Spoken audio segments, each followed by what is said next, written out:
Are you okay? Like really? I'm fine. If I'ma be sad, I'ma do it with pizzazz. Hello, beautiful people. Hi, how's it going? It's your girl, LaQuana Marie, and we're here again talking about something that I wanted to talk about. So today we're gonna be talking about mental health. I have no idea why I sang that. I'm so sorry. I apologize. I would like to preference and say that this conversation got started when my daughter, Destiny, asked me a real question, and it made me have to sit back and really think.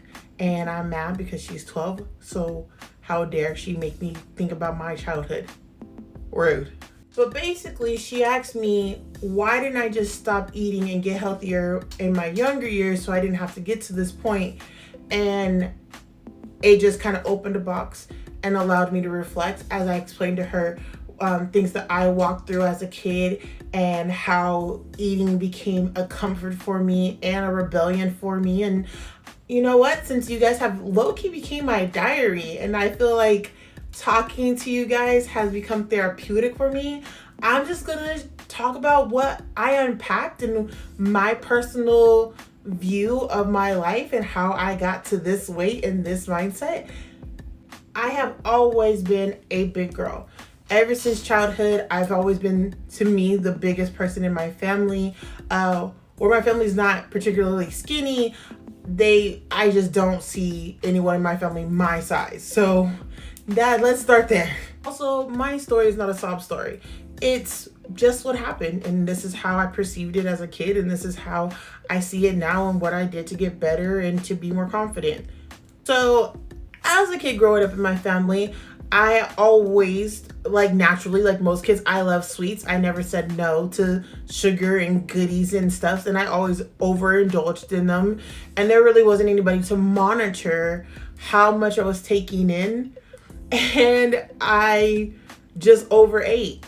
And as I got older, or even when I was still younger, I would hear things from relatives like, you can say no. You don't have to eat that. Like, just because someone offers it to you, you don't have to. And it kind of hurt my feelings because, of course, as a kid, you're looking around and you're seeing everybody else have some. Why can't I? And I just realized that I think it started there. I think eating became this thing I did not only just because I wanted it, but because I didn't think it was fair that people didn't explain to me why I couldn't have it. They would say things like, because you're fat, or because you're bigger, or because you don't need it.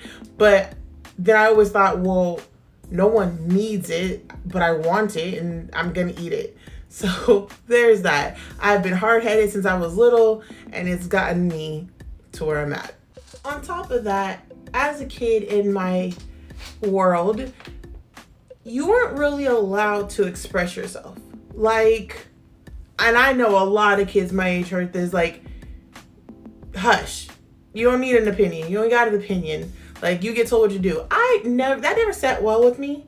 I was never the kid who just didn't like to listen without understanding. And so I noticed that as a kid, when people would try to tell me how to feel about food, or that food, I shouldn't eat so much, it was kind of my way of a big F you, and I would eat more. And I don't know, I just in my head, I was doing what I wanted, and you couldn't tell me no. On top of that, I was never really a part of sports.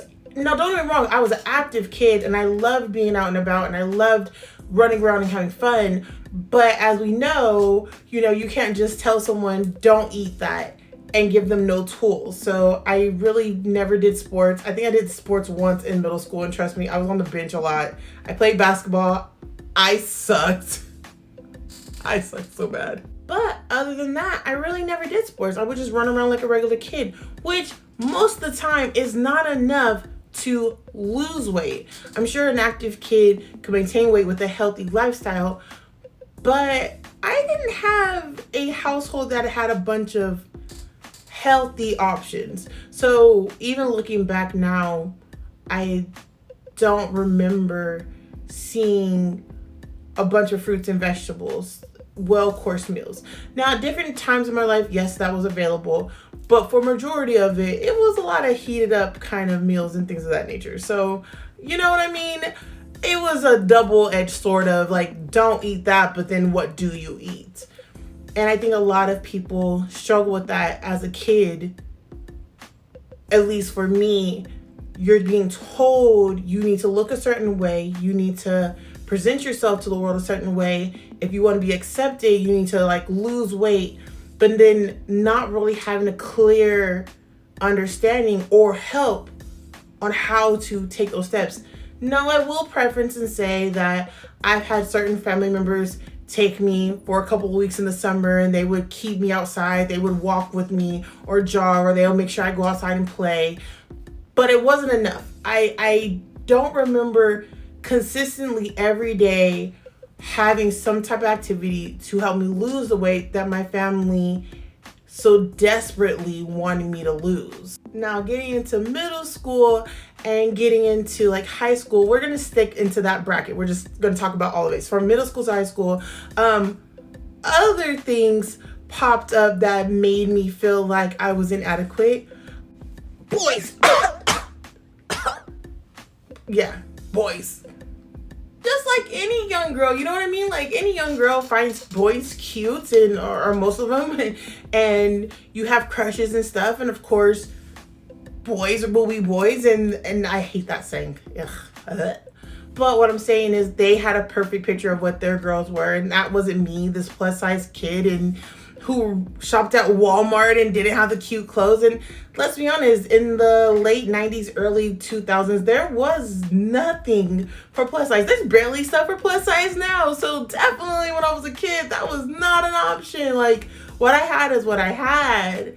And I don't regret it, but that definitely added on to the whole eating for comfort thing. So I even remember this one time in middle school, this boy that I really, really liked. Looking back, he didn't like me. But he basically said that he'd be like my boyfriend, but we couldn't tell anybody, and he wouldn't talk to me in person. And I remember asking him like, why can't you tell anybody? And you know, why can't I like you outside of like our little secret? And I remember, oh my God, crazy. I remember him saying, well, because you're not the prettiest, but you're really nice and you buy me food. And I was just like, oh, okay. What? As you can see, your girl didn't have a whole lot of confidence, okay? There was no one tooting my horn to be like, you deserve better. So, no, that wasn't happening in my life. So, but yeah, throughout middle school, high school, I will say those were some hard times. A lot of life lessons being taught, a lot of unnecessary situations.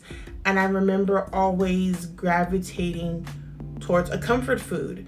I really remember not having a whole lot of people to talk to about what was I going through and what I was experiencing. A lot of it I shouldn't have been experiencing in the first place, but I needed an outlet, and I believe that food was just something like anyone. It was just something good. It made you feel good. And I literally just found out maybe like 4 years ago that sugar is actually addictive. So there you go. Because it was definitely sweets. I loved other stuff, but like if you could give me like cookies, ice cream, just the sweets, I would sit in my room and just eat, and I would draw or I would write, but mostly I would eat. And after explaining these things to my child and looking at her and kind of telling her my background about food, it made me realize that I don't think I've ever had a healthy relationship with food.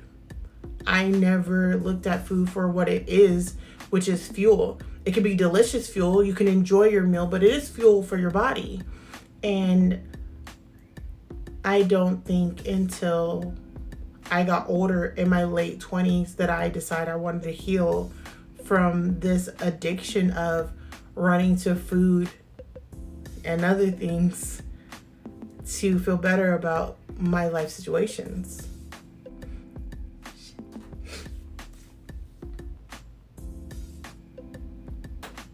I was gonna stop editing or stop recording and I was gonna fix my face, but I feel like you guys deserve to see the tears. You deserve it, because if I'm not gonna be real on here on my channel and bare my soul, where will I be honest, right? It took some special people in my life. They know who they are. They were my mentors. And people who surrounded me with love and understanding and gave me a safe space to really help me develop and find out who I am, to stop leaning on food. And it took time. It took a lot of time. And I still struggle to this day. But man, there was some dark years. And even with all those people, food was just there. Food didn't ask me questions. It didn't ask me to how I was feeling. It was just there. And if I consumed it, I felt better. Which is crazy, because I would consume it and then feel worse sometimes, knowing that I was eating my feelings. Enough crying though. I don't cry, I'm a thug. Okay. So I bet you're wondering, okay, Quana, what was your turning point? Where did you really see the healing come? And I, you know what? I think the healing really came when I realized that my daughter was walking through some of the same things that I walked through. Gender-racial curses are real. Work on your shit so your kid doesn't have to. I'm just saying. But no, seriously. Destiny was walking through some of the things that I was walking through as a kid. And I stopped and I looked and I was like, hey, like, you shouldn't be doing that. That's not how you fix it. And I remember her looking me dead in the eye and was like, you eat when you're sad? And I was like, and one thing I never really want to be as a parent is a hypocrite. I never want to be that person that says, do as I say, not as I do. In like the middle of 2020, almost 2021, I got my second therapist I've ever had, and we started working on some stuff. And I started journaling, and I really started understanding and revealing more of why I operated the way I operated. Please know though, it's a battle daily, okay? It's a battle, but I choose to be successful in my health. I choose to remind myself that that's not how we deal with it. I choose to sit down and with my feelings or with my anxiety or with my depression and try to sit there and find the core of why I'm upset, why do I want to eat. And I'm happy to say, I don't do it.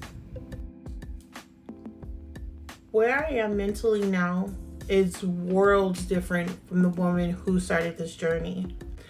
I won't say that I'm perfect. No one's perfect. I'm ever growing. I'm ever learning. And this surgery isn't this magic end all be all. It's still gonna take work. I'm still gonna have stress. I'm stressed right now. But I won't have to worry about food being a crutch. I have people and different things that support me going through my stress and everyday challenges in a healthy manner. And I'm happy for that. And I'd like to just say, if you're going through something and you have any type of depression, anxiety, overeating, undereating, tics, whatever it is, and you just need someone to talk to, find someone to talk to. Find that person who can be there for you. Find that person who will not just be your yes man. I can honestly say the people who helped me grow were probably the ones that were the most brutal and honest, which I don't like sugarcoating stuff anyway. No pun intended. But they were the ones who pushed me out of my comfort zone and made me really look at the situation for what it is and figure out how to deal with it.